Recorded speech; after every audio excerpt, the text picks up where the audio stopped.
तो दोस्तों नमस्कार, एक बार फिर से आप सभी का स्वागत है आपका अपने चैनल सुबह माइंड चेंजर में। और हम एक महत्वपूर्ण क्लास आपके बीच लेकर आए हैं उत्तराखंड के साथ साथ हिंदी की।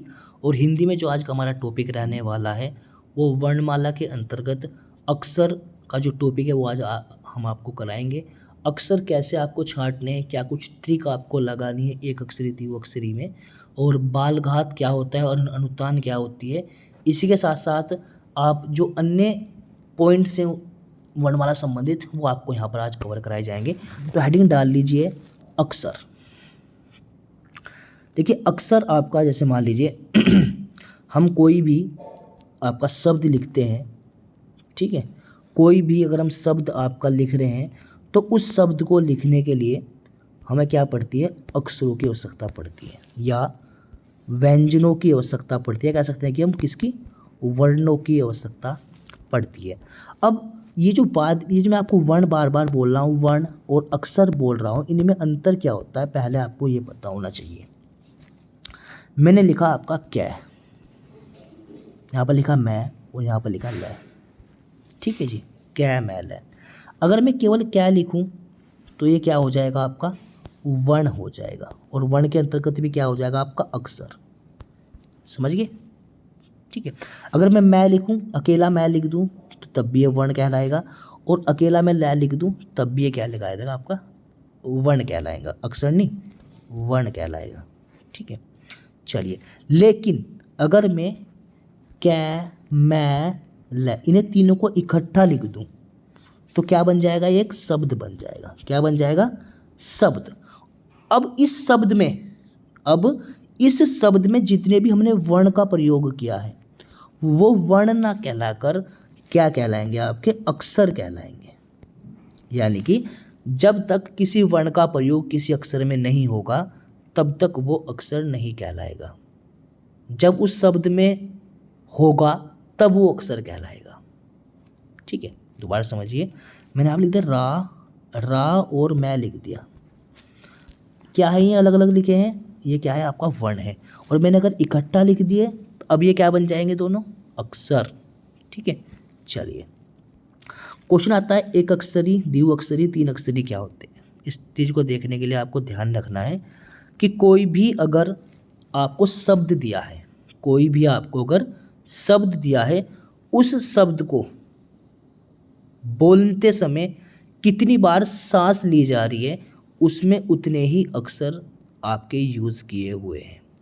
समझ रहे हो, जैसे मान लीजिए यहाँ पर आपका 10 लिखा हुआ है, हमने 10 को एक बार में उच्चारित कर दिया, 10 10, मौत मौत मौत मौत मौत मौत मौत, बिना सांस लिए, बिना आघात लिए, ठीक है। यह एक कह सकते हैं कि झोंके में, समझ रहे हो, एक देसी भाषा में कहते हैं झटके में। आपने एक शब्द को एक झटके में बोल दिया, कैसे, सांस मौत, सांस मौत, 10 10 10 10 10, 1 2 3 1 2 3 1 2 3, ये शब्द क्या है, आपके एक अक्षरी है।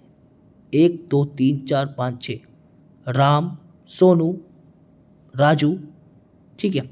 लेकिन जब आप कुछ इस प्रकार के क्या पढ़ें, शब्द पढ़ें, जैसे प्रकार, कितनी बार श्वास लेना पड़ रहा है, 2 बार, प्रकार प्रकार प्रकार प्रकार, पढ़ो शब्द को, प्रकार प्रकार, श्वास श्वास श्वास श्वास, सु और वास, समझ रहे हो, प्रकार।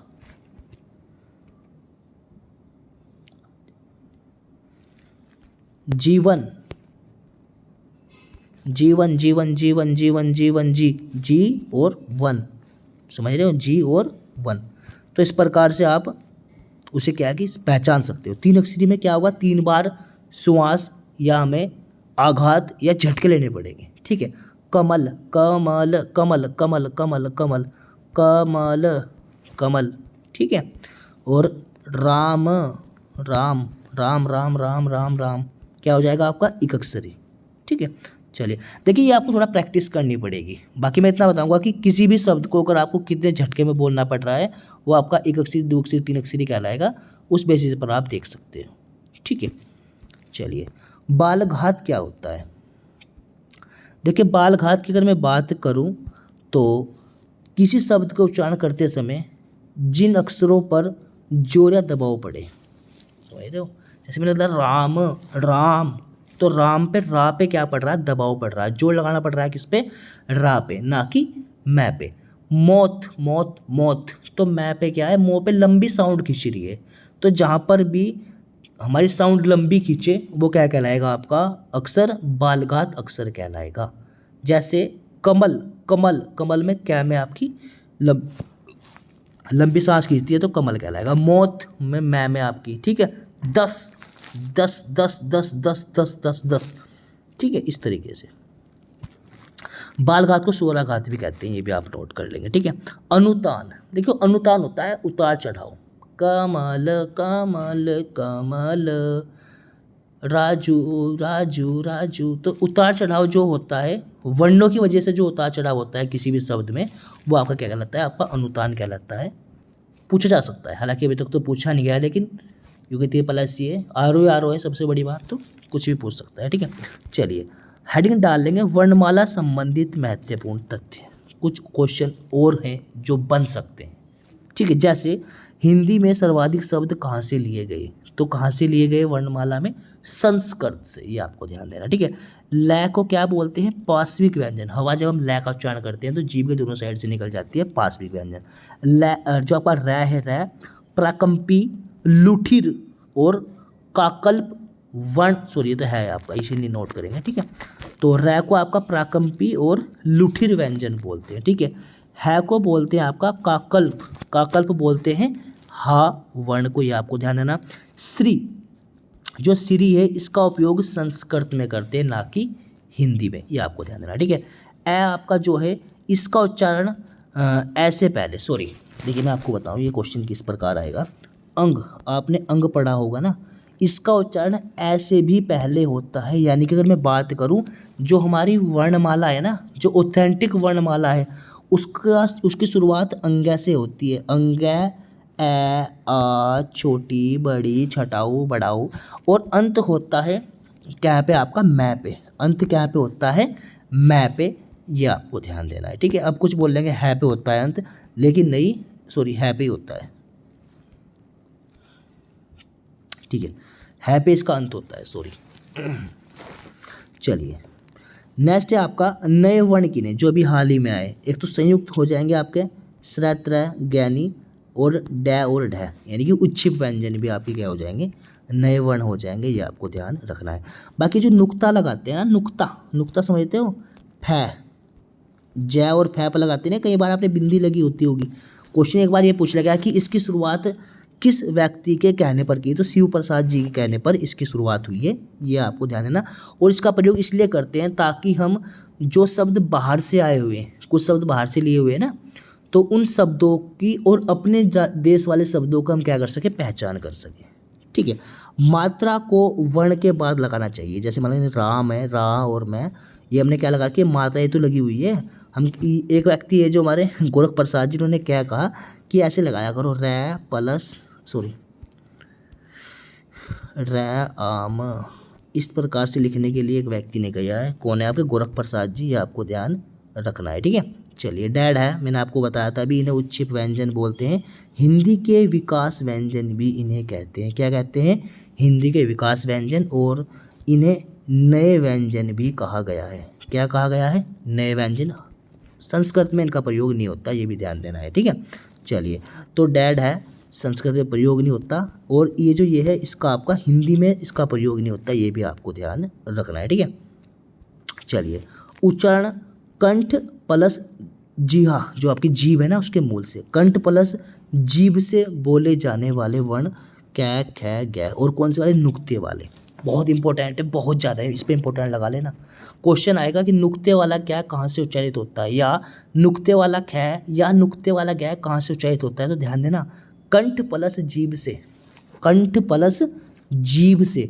और मैं अगर मैं बात करूँ कै, ख और गै, ये बिना नुक्ते वाले, तब कैसे होंगे? केवल कंठ से, ये मैंने आपको पीछे बताया था, ठीक है। चलिए संयुक्त जो व्यंजन है उनका उच्चारण मैंने आपको बता ही दिया कि जिससे वो मिलकर बने होते हैं। जस्ट उसके बाद जैसे तरह होगा, आपको पता कि तय, सॉरी तय प्लस रै से मिलकर बना है। तय भी कैसे वाला? आधा तय और पूरे रै से मिलकर बना होता है, तो त्र का उच्चारण तय के बाद होगा, ये मैंने आपको स्टार्टिंग में बता दिया था। ठीक है, चलिए सर्वप्रथम जो हमारी वर्णमाला जो शब्दकोश का प्रारंभ अंग्या से होगा और अंत है से क्या होगा, उसका अंत होगा, ये भी आपको ध्यान रखना है। ठीक है, चलिए नेक्स्ट है आपका मानक भाषा अर्थ। मानक भाषा की मैं अगर बात करूं, ये जो अर्थ होगा आदर्श, श्रेष्ठ, व्याकरण, इन सब से क्या मिलकर बना होगा, ये ध्यान रखना। और बोली भाषा और मानक भाषा ये क्या है, इसका क्रम है। ये सबसे पहले बोली भाषा फिर मानक भाषा, मैंने आपको कब कराया था, ये जो लास्ट क्लास हुई उसमें क्वेश्चन अगर आ सकता है कि मानक भाषा किसके बाद आई है, तो सबसे पहले बोली बनी फिर भाषा। यहाँ पर एक और आ सकता है, क्या आ सकती है यहाँ पर, उपभाषा। बोली, उपभाषा, फिर भाषा और फिर मानक भाषा, ये आपको ध्यान रखना है। चलिए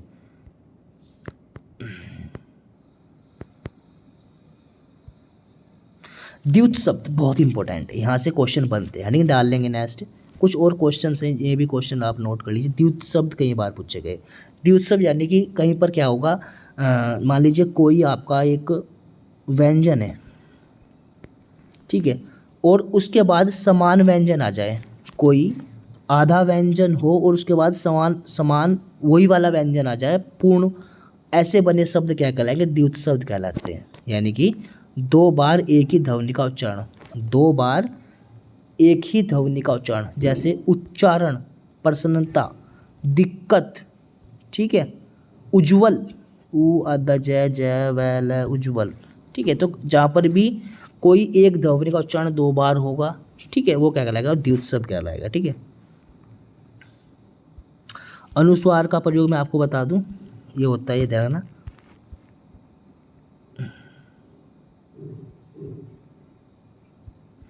चलिए तो आज की क्लास में यही है, बाकी तो सब वो अदर नेक्स्ट क्लास का हम टॉपिक आगे। तो आज की क्लास में इतना ही। नेक्स्ट जो क्लास होगी उसमें आपको पढ़ाएंगे वर्तनी, और इस क्लास से तो मान के चलना एक क्वेश्चन आपका जो नेक्स्ट क्लास होगी उससे आता ही आता है, क्योंकि उसमें हम आपको वर्तनी कराएंगे। वर्तनी समझते हो, जैसे मान लीजिए हमने यहाँ पर लिखा क्या, आपका आशीर्वाद, तो ये क्या हो जाएगी, वर्तनी शुद्धिकरण के लिए आता है कि आशीर्वाद कैसे लिखा जाता है, तो वो आपको बताएंगे। कुछ महत्वपूर्ण शब्द हम आपके बीच नेक्स्ट क्लास में लेके आएंगे। Thanks for watching.